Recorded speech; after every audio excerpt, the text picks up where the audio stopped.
का पिठोरी व्रत कथा लेके आई हूँ, आप सब ज़रूर सुनिए। एक नगर था। नगर में एक साहूकार रहता था।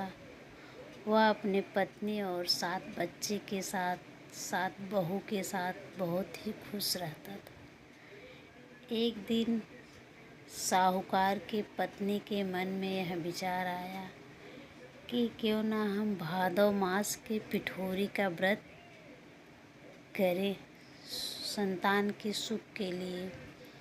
तो वह व्रत करना आरंभ की। जैसे ही वह पहला व्रत उठाई, पिठोरी माँ का व्रत, पहले दिन व्रत किया तो उसके पहले पुत्र का देहांत हो गया। इसके बाद वह दूसरा व्रत की, दूसरे दिन उसके दूसरे बेटे का देहांत हो गया। तीसरा व्रत की, तीसरे बेटे का देहांत हो गया। इसी तरह वह 6 पिठोरी व्रत की, 6 में उसके 6 बेटे का देहांत हो गया। 7वां व्रत की, 7वें दिन उसका 7वें बेटे का देहांत हो गया।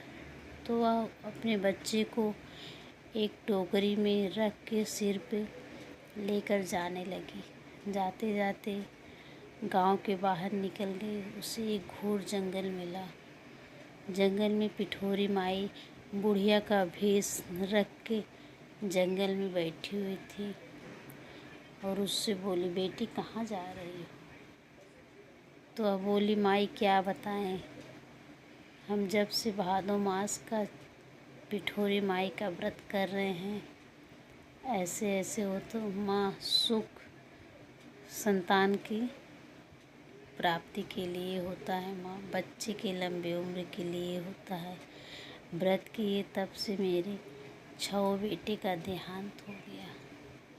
माँ बोली, तुम निराश मत हो, तुम्हारे भगवान सब मनोकामना पूर्ण करेंगे। माँ उसको हल्दी दी। बोली, जहाँ तुम्हारे बच्चे का मृत्यु हुआ था वहाँ वहाँ हल्दी लगा देना, चंदन की तरह छिड़क देना। जैसे ही वह हल्दी जहाँ जहाँ पूजा की थी उसके बेटे का देहांत हुआ था, हल्दी छिड़की, उसके 6 बेटे जीवित हो गए और 7वां भी जीवित हो गया। वह वहाँ से आके माँ को खोजने लगी। माँ अंतर ध्यान हो गई, उनके चरणों में गिर गई और अपने 7 बच्चों के साथ, बहू के साथ हंसी खुशी रहने लगी। पिठोरी माँ जैसे उनके 7 बच्चे को जीवित की, उनको संतान की सुख दी, वैसे माँ सबको मनोकामना पूर्ण करे, सब अपने संतान के साथ सुखी रहे। बोलो पिठोरी मैया की जय।